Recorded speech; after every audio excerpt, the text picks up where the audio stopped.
Okay, so this is the Brent Mason pickup that Seymour Duncan made for him. I don't know what model it is. It's got a model. I'm sure you can look up Brent Mason pickup and find it. It's not the hottest pickup I've ever used. It's okay. I've had it for a long time. It's a good pickup. This is a wireless or noiseless pickup. I mean, a Fender Strat noiseless pickup. Which is great sounding pickup. It is noiseless. I'm happy with the Strat noiseless pickups. This is the Tele Sumerian Cobalt Sumerian noiseless pickups. I bought a set. Obviously, this came with the bridge pickup. This is okay. It's not going to stay in there forever. It's just okay. Not happy with it. The pickup that came with it back here, garbage. I wasted my money. It feeds back so bad you can't use it. And after I bought it, I started getting on the forums and doing some research on them, and you know, it seems like it's a hit or miss. A lot of guys, you know, half the guys say, "Oh, they're great," you know, they work great, and the other half say they feed back so bad you can't use them. And I have to wonder if the majority of the guys that say, "Yeah, they work great," are guys that really don't play live and crank an amp up other than in their room. Yeah, at low volumes, yeah, it sounds fine, but when you crank it up, I'm talking a clean tone, it just squeals like a pig. So I repotted it, re-waxed it. I tried everything I could to quiet it down. It is so microphonic, I can literally talk into it and it'll pick up through the amp. That's how microphonic that pickup is. So yeah, really, I'm very disappointed in that. But I'm, you know, for the most part, this one's okay. It's not microphonic, but I'm not that impressed with it. It's just okay. It's when I flip up to the neck pickup, I don't get a tone here that I go, oh, that gosh, you know, that's sweet. So I'll do some more experimenting and come up with something to put in there. So those are my pickups. Let's see here. I showed you the B bender, you know, that on there, obviously. Getting down to the neck of the guitar, the last mod that I guess I've done, other than changing out the tuning gears here. These are the tuning gears off my old 78 Tele. What I like about them is they've got the cutaways here in the center.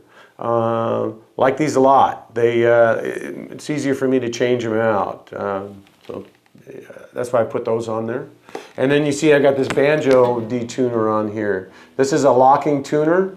What it does is it allows me, gosh, I've had this mattress on the whole time, probably burned my tubes up on it. It allows me to tune up to an E, and with a real quick flip, and now I'm in a D tune.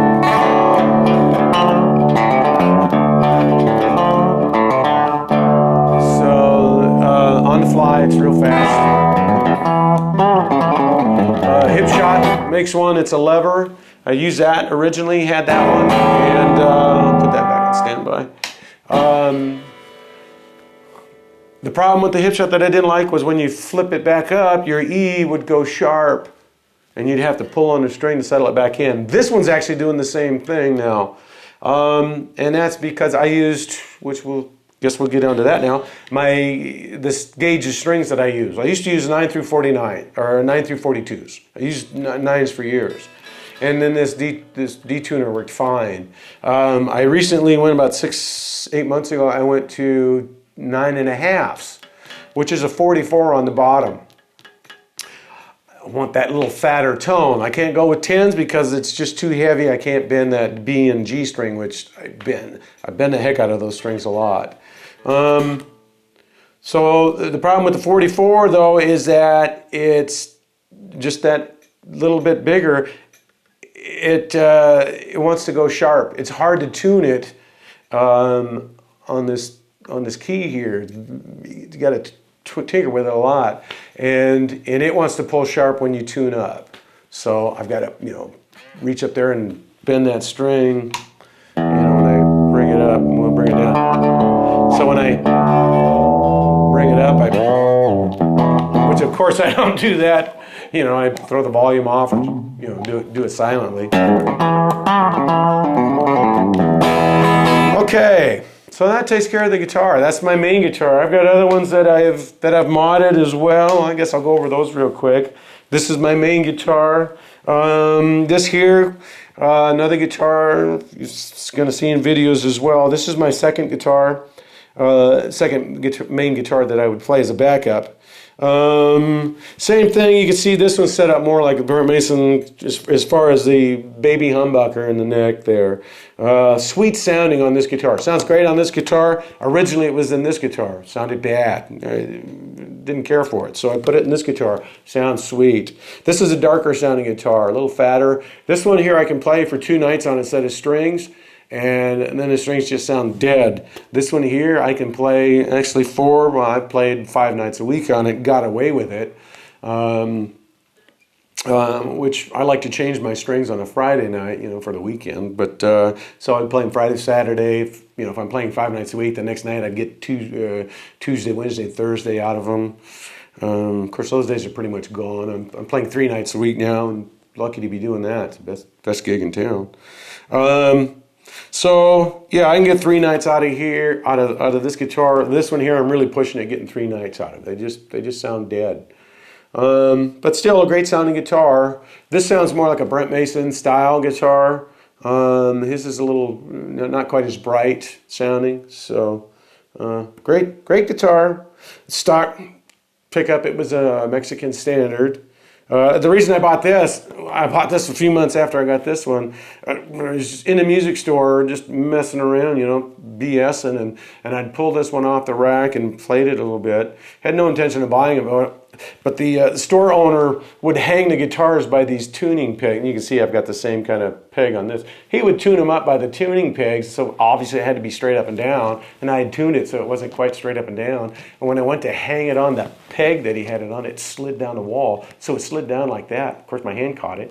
But there's walls that were painted really heavy texture, sharp texture, and it put a scratch on the back. So he was having a fit, and I said, I'll buy the dang thing. So anything to shut him up. So that's how I wound up with this guitar. It was originally red. Being the kind of guy that likes to tinker with stuff, I painted it. It was supposed to be my tribute to Don Rich guitar, which I really wanted, a big flake silver color. For those of you who don't know who Don Rich was, he was Buck Owens' guitar player. So I sprayed it with a spray can. It's professional paint that's called a pre-valve. The same thing as you take professional paint and you mix it in this aerosol can, 2-part aerosol can. That and some 2-part clear on it, so I got a nice hard finish on it. And that's not real binding. That is actually automobile trim tape on the sides there. But you know, probably looks real good from here to the camera. Yeah, it looks fine across the stage. That's for sure. I put a B-bender on this one too. I kind of came up with an experiment making my own B-bender. Drilled a hole out here, paddled a hole from here, clear back to my B, put a rod in there with a hook on it actually, that this lever pulls the string, and it didn't work. It would break the string off after a few pulls on it. So eventually I'm going to remod it again and make a little more of a lever here inside that saddle. So I'll work on that eventually. But yeah, good guitar. Yeah, great tone. So that's my secondary guitar. You can see I got tons of them here. You can't see a whole lot of them, but G&L. This was a guitar. I guess I'll explain this one before I close this session. A buddy of mine bought this body years ago. It was a real high-end body from All Parts or some $350 body. And he did a double routing on it, and going to put this herringbone binding in there. Real pretty. Would have looked really good. But then he was also going to scalp it, carve it, make it a carved top, like a Les Paul. And he proceeded to take a rasp and file it down here and just boogered it up, and realized he'd screwed up, so he quit on it. And he wound up giving it to me a few years ago, and I took Bondo, automobile Bondo, filled up all along in here, and where he had carved it down here, I actually took a saw and cut this down to here as far as I could, about a 1/4 inch back. So I had a flap I wedged forward with popsicle sticks or something. The idea was to get that to spread so I could sand it down flat again so it looked natural. I wasn't just going to paint it a solid color, but it was such a beautiful grain on there. It's like a maple top, some kind of a flame maple top or something. I went ahead and tried to do this sunburst color, which sunburst you should spray in lacquer. Which I did there again, spray cans. If you look at it close, it looks pretty bad up close. There again, from across the stage, it looks all right. Same thing. I got the tape on there, and it orange peeled really bad. Let's see if you can see that in there. It orange peeled pretty bad in there, and makes it look vintage though. That's actually the neck is an old Strat neck that I cut down the shape of a Tele. This was the neck that when I got to Nashville, I was playing Strats when I got to Nashville, and everybody's playing Teles, so my old Tele neck was just thrashed. So I took this Strat neck off one of my Strats and shaved it down and looked like a Tele and slapped her on there, and that was my neck on my old Tele. So that's a few of the guitars I use. Actually, these are the 3 main ones that I use anymore. I really don't use that G&L much anymore. It's a great sounding guitar. Pretty bright though. I think that's why I stay away from it. It's got a really bright tone.